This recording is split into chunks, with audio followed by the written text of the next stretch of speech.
जनपद हरदोई के अतरौली थाना क्षेत्र के गांव बहोया के रहने वाले राम सिंह की भरावन चौराहे पर दर्जी की दुकान थी। उसका विवाह गांव मांझगांव की रीता से हुआ था। बाद में उससे एक बेटा हुआ, लेकिन रीता राम सिंह से उम्र में बड़ी थी। इसी बात को लेकर उसका पत्नी से विवाद होता रहता था। यह विवाद इतना बढ़ गया कि रीता अपने मायके चली गई तो फिर लौटकर वापस नहीं आई। राम सिंह ने कई सालों तक उसके वापस आने की राह देखी। जब वह वापस नहीं आए तो राम सिंह ने करीब 12 साल पहले गांव बसंतापुर की रीना से विवाह कर लिया। रीना राम सिंह से 10 साल छोटी थी। कालांतर में रीना 2 बच्चों की मां बनी। उसके बड़े बेटे का नाम सौरभ था और छोटे का गौरव। बाद में रीना आंगनवाड़ी में सहायिका के रूप में काम करने लगी। जैसे जैसे उम्र बढ़ रही थी, राम सिंह का दमखम जवाब देने लगा था। दिन भर दुकान पर खटने के बाद वह घर आता तो रास्ते में दारू के ठेके से दारू पीकर घर लौटता था। घर आकर खाना खाते ही सो जाता था। उसे बीवी की जरूरतों को पूरा करने की सुध ही नहीं रहती थी। राम सिंह के मकान के बराबर में ही उसके चाचा श्रीपाल रहते थे। श्रीपाल के 2 बेटे थे, सोनेलाल उर्फ भूरा और कमलेश। कमलेश लखनऊ में बीकॉम की पढ़ाई कर रहा था। भूरा भरावन चौराहे पर ही एक दुकान पर सिलाई का काम करता था। वह अविवाहित था। राम सिंह और भूरा की उम्र में काफी अंतर था। इसके बावजूद भी दोनों भाइयों में अच्छी पटती थी। एक दिन भूरा अपने साथियों के साथ तालाब में मछलियां पकड़ने गया। वह काफी मछलियां पकड़ कर लाया। उसने सोचा क्यों न थोड़ी मछलियां राम सिंह भैया को दे आए। वह मछलियां लेकर राम सिंह के घर पहुंचा तो रीना सब्जी बनाने के लिए बैंगन काट रही थी। थैला उसके आगे रखते हुए भूरा बोला, छोड़ो भाभी, ये बैंगन सैंगन काटना। ये लो मस्त मछलियां, इनको साफ करके पकाओ। आज रात में भी खाना यही खाऊंगा। रीना ने एक नजर मछलियों पर डाली, फिर होठों पर मुस्कान सजाते हुए बोली, भूरा शिकार फंसाने में तो तुम माहिर हो। गजब की मछलियां फंसाई हैं। भूरा ने भी मजाकिया अंदाज में जवाब दिया, ये तो छोटी छोटी मछलियां हैं, कोई बड़ी मछली फंसे तो बात बने। देवर जी, उसके लिए दमदार कांटा होना चाहिए। रीना ने तिरछी नजरों से कामुक वार किया। कांटा तो दमदार है भाभी, पर कोई आजमाए तो। भूरा की इस बात पर रीना लजा गई। मछलियां देकर भूरा बाहर निकला तो घर के बाहर बैठे राम सिंह ने पूछा, क्या हुआ? आज भाभी मछलियां बनाएंगी और मैं शाम को यहीं आकर खाना खाऊंगा। भूरा बोला, फिर तो दारू मुझे ही मंगानी पड़ेगी। शाम को जल्दी आ जाना।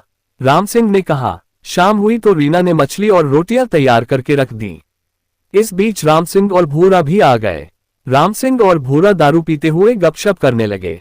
कितना समय बीत गया पता ही नहीं चला। राम सिंह ने कुछ ज्यादा ही शराब पी ली।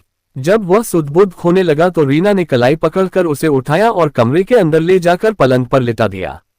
पलंग पर ढेर होते ही राम सिंह खर्राटे भरने लगा। भूरा ने माफी मांगते हुए कहा, भाभी, भैया कुछ ज्यादा ही पी गए। गलती मेरी भी है, मुझे उनको रोकना चाहिए था। खैर आप भी खाना खा लो। मछलियां बहुत स्वादिष्ट बनाई हैं आपने, मजा आ गया। भूरा ने रीना की प्रशंसा की। रीना ने भरपूर नजरों से भूरा को देखा। भूरा का युवा चेहरा नशे की मस्ती में चमक रहा था। वह बोली, तुम्हारे भैया को सचमुच ज्यादा चढ़ गई, पड़ते ही सो गए। शराब चीज ही ऐसी है भाभी, कितनी भी थकान हो, गम हो, परेशानी हो, आराम से नींद आ जाती है। रीना ने ठंडी आह भरी। हाँ, दारू पीकर लोग थकान उतार लेते हैं, जहां असली नशा हो वहां नजर भी नहीं डालते। रीना के इन शब्दों में दर्द भी था और आमंत्रण भी। भूरा ने उसकी आंखों में आंखें डाली तो वहां उसे प्यास का समंदर ठाठे मारता दिखा। वह रोमांटिक अंदाज में बोला, सच कहती हो भाभी, अब खुद को ही देख लो, आपके पास क्या नहीं है। अपने आप में पूरा मैखाना हो, जिसके रोम रोम में नशा है, और भैया घर के मैखाने न देखकर शराब में डूब जाते हैं। ओह, तो मैं तुम्हें नशे की बोतल लगती हूँ। रीना एकदम से भूरा के करीब आ गई। भूरा ने दुस्साहस किया। रीना की कलाई पकड़कर उसे अपने पास खींच लिया और उसका हाथ अपने सीने पर रखते हुए बोला, मेरे दिल से पूछकर देख लो, ये बता देगा कि तुम कैसी हो। तुम हसीन हो, नशीली हो, मस्त हो, 3 बच्चों की माँ, जो शरीर सुख से वंचित हो। कोई कुंवारा जवां मर्द उसके हुस्न की तारीफ करे, उसका हाथ थामे तो उसका बहकना स्वाभाविक है। रीना भी भूरा का अंदाज देखकर गदगद हो गई। भूरा ने उसका चेहरा थामकर अपनी हथेलियों में लिया और अपनी गर्म सांसों से उसके चेहरे को नहलाना शुरू किया तो वह सुध-बुध खोने लगी। धीरे धीरे ये खेल अपनी सीमाएं लांघता गया और उनके बीच अनैतिक संबंध बन गए। कुंवारे भूरा ने रीना की व्याकुल देह को उस रात जो सुख दिया, उससे रीना उसकी दीवानी हो गई। अब वह अक्सर पति राम सिंह की नजरों से बचकर वासना का खेल खेलने लगी। महीनों बीत गए। उनका खेल इसी तरह चलता रहा। भूरा रीना से ऐसे समय मिलने जाता जब राम सिंह दुकान पर होता। एक दिन भूरा रीना को अपनी बाहों में समेटे पड़ा था। तभी अचानक रीना ने सास की झलक देखी तो उसने भूरा को धक्का देकर परे किया और हड़बड़ाकर उठ बैठी। भूरा पकड़े गए चोर की तरह सिर झुकाकर वहां से चला गया। रीना भी सिर झुकाए धरती निहारने लगी। सास राधा देवी का खून खौल रहा था। उसने आंखें निकालकर कहा, कुलच्छनी, तू इतनी नीच निकली? अरे कुछ तो शर्म की होती। रीना ने सास के पैर पकड़ लिए। अम्मा, इसमें मेरा कोई कसूर नहीं है। भूरा ही न जाने क्यों मेरे पीछे पड़ा रहता है। पीछे पड़ा रहता है? राधा अपना हाथ नचाते हुए बोली, आज मैंने तेरी चोरी पकड़ ली तो पाक साफ होने का ढोंग कर रही है। मैं कल ही तेरे बाप को बुलाकर तेरी करतूत बताती हूँ। सास ने धमकी दी। रीना सास के पैरों में गिर पड़ी। माफी मांगते हुए गिड़गिड़ाई, इस बार माफी दे दो अम्मा। आइंदा उससे बात करते भी देखा तो अपने हाथों से मेरा गला घोंट देना। खानदान की इज्जत का सवाल था, इसलिए राधा देवी ने चेतावनी देकर रीना को माफ कर दिया। बाद में उन्होंने यह बात अपने पति श्यामलाल को जरूर बता दी। बहू की हरकत से श्यामलाल भी सन्न रह गए। उन्होंने राधा से कहा, बात अपनी ही इज्जत की है, इसलिए ज्यादा तूल देंगे तो अपनी ही बदनामी होगी।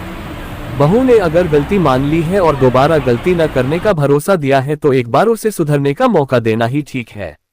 उस दिन से राधा सतर्क हो गई। सास ससुर ने यह बात राम सिंह की जानकारी में नहीं आने दी थी।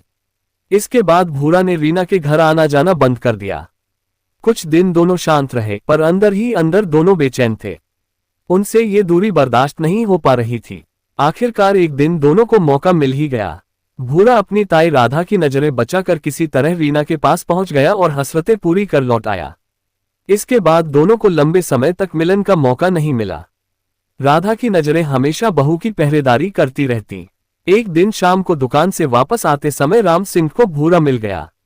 राम सिंह ने उससे पूछा, भूरा क्या बात है, आजकल तुम मिलते ही नहीं, घर भी नहीं आते? भूरा चौंका। इसका मतलब राधा ताई ने राम सिंह को कुछ नहीं बताया था। भूरा ने तुरंत बहाना ढूंढ लिया, अरे भैया, बस ऐसे ही कुछ काम में फंसा हुआ था। बहुत दिन हो गए हैं बैठे हुए, कल शाम को आओ, फिर महफिल जमाते हैं। भूरा ने हाँ तो कर दी, पर उसे डर था कि राम सिंह के साथ उसके घर में खाते पीते देखकर राधा कहीं तूफान न खड़ा कर दे। उसका साहस जवाब दे गया। उसने राम सिंह के घर न जाने का निश्चय कर लिया। अगले दिन शाम को भूरा घर नहीं पहुंचा तो राम सिंह उसे खुद जाकर पकड़ लाया। इत्तेफाक से राधा और श्यामलाल घर पर ही थे। दोनों को देखकर भूरा की नजरें झुक गईं। वे दोनों भूरा को देखकर कुढ़ रहे थे, पर बेटे का भूरा के प्रति अपनत्व देखकर उन्होंने उस वक्त कुछ कहना ठीक नहीं समझा। भूरा ऐसा जाहिर कर रहा था जैसे उसे अपनी गलती का बहुत पछतावा हो। उसने रीना को नजर उठाकर भी नहीं देखा। उस दिन से भूरा के लिए फिर से रीना के घर जाने का रास्ता खुल गया। राधा चाहकर भी राम सिंह को रीना और भूरा के रिश्ते की बात नहीं बता सकी। उसने इशारों इशारों में बेटे को समझाना चाहा कि जवान लड़के का यूं उसके घर में घुसे रहना ठीक नहीं है, लेकिन राम सिंह भूरा पर कुछ ज्यादा ही विश्वास करता था। उसके इस विश्वास का फायदा उठाते हुए रीना और भूरा फिर से वासना के खेल में डूब गए। अब उनको राधा की भी परवाह नहीं थी। लेकिन एक साल पहले राम सिंह ने दोनों को एक दिन खेत पर रंगलियां मनाते हुए देख लिया। राम सिंह ने दोनों को जमकर मारा पीटा। उस दिन के बाद से रीना और भूरा मोबाइल पर बात करके अपने मन को समझाने लगे। जब मौका होता रीना उससे बुला लेती। भूरा भी राम सिंह के सामने पड़ने से बचने लगा। इसके बाद तो भूरा अपनी दुकान से हटकर कहीं जाता तो राम सिंह उसका पीछा करता कि कहीं वह घर पर रीना से तो मिलने नहीं जा रहा। करीब 8 महीने पहले रीना ने एक बेटी को जन्म दिया, लेकिन वह अधिक दिन जीवित नहीं रह सकी। भूरा उसे अपनी बेटी मान रहा था। उसके मरने से वह बहुत दुखी हुआ। 17 जुलाई 2020 की शाम 7 बजे राम सिंह अपनी दुकान से लौटा। वह शराब पीकर आया था। उसने खाना खाया। रीना घर पर नहीं थी। उसकी बहन शिल्पी आई हुई थी। पता चला कि रीना सुबह ही उसी के साथ मायके बसंतापुर चली गई थी। इसलिए राम सिंह खाना खाकर घर के बाहर चारपाई डालकर सो गया।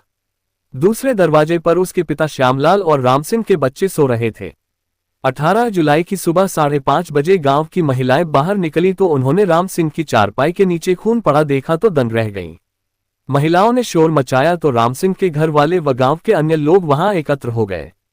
घर वालों ने रीना को खबर करने के बाद अतरौली थाने में घटना की सूचना दे दी। सूचना पाकर इंस्पेक्टर संतोष तिवारी पुलिस टीम के साथ घटनास्थल पर पहुंच गए। राम सिंह की लाश चारपाई पर पड़ी थी। उसके सिर, चेहरे व पेट पर गहरे घाव थे जो किसी तेज धारदार हथियार के मालूम पड़ रहे थे। घटनास्थल के आसपास का निरीक्षण किया गया तो वहां से करीब 70 मीटर की दूरी पर एक सूखे कुएं में खून से सनी एक कुल्हाड़ी पड़ी दिखी। इस पर इंस्पेक्टर तिवारी ने फोरेंसिक टीम बुला ली। फोरेंसिक टीम ने कुएं से कुल्हाड़ी निकलवाकर उसके हत्थे से फिंगरप्रिंट उठाए। घटना की खबर पाकर रीना भी तुरंत घर वापस आ गई थी। इंस्पेक्टर संतोष तिवारी ने घटनास्थल का मुआयना करने के बाद रीना, श्यामलाल व घर के अन्य लोगों से पूछताछ की तो उन्हें आभास हो गया कि हत्या के पीछे किसी करीबी का ही हाथ है। घर वाले जानते हैं लेकिन बता नहीं रहे हैं। आलाकतल कुल्हाड़ी का घटनास्थल के पास मिलना दर्शा रहा था कि घटना को अंजाम देने के बाद हत्यारे ने जल्दी में कुल्हाड़ी को कुएं में फेंका और घर जाकर सो गया। फिलहाल इंस्पेक्टर तिवारी ने लाश पोस्टमार्टम के लिए मोर्चरी भेज दी।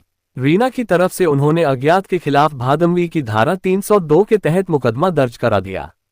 पोस्टमार्टम रिपोर्ट आने के बाद इंस्पेक्टर तिवारी ने घर वालों से सख्ती से पूछताछ की तो सारी हकीकत सामने आ गई।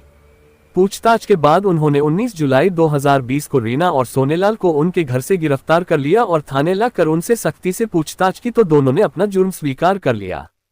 राम सिंह के बराबर निगरानी रखने से भूरा और रीना का मिलना मुश्किल होता जा रहा था। घटना से 1 महीने पहले भूरा अपनी दुकान से कहीं काम से गया और वापस लौटकर आया तो राम सिंह को शक हुआ कि वह रीना से मिलकर आ रहा है। गुस्से से उबल रहे राम सिंह ने भूरा को कैंची से मारा।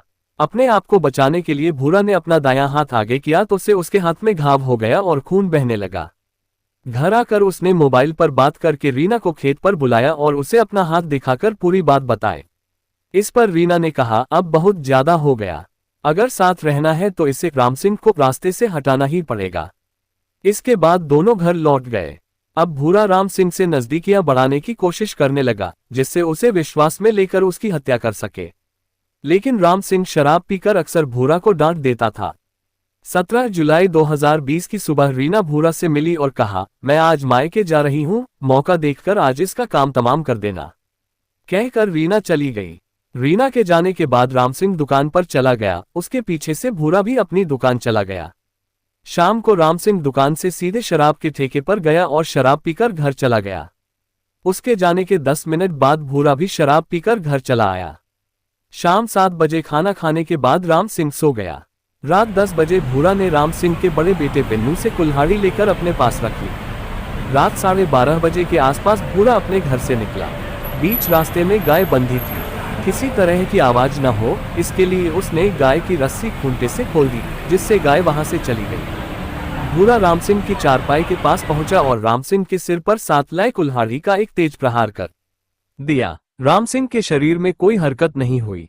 इसके बाद भूरा ने उसके ऊपर 4 वार किए। राम सिंह की मौत होने के बाद वह पास के एक सूखे कुएं के पास गया और कुल्हाड़ी कुएं में फेंक दी, फिर घर आकर सो गया। लेकिन भूरा और रीना का गुनाह कानून की नजर में आ ही गया।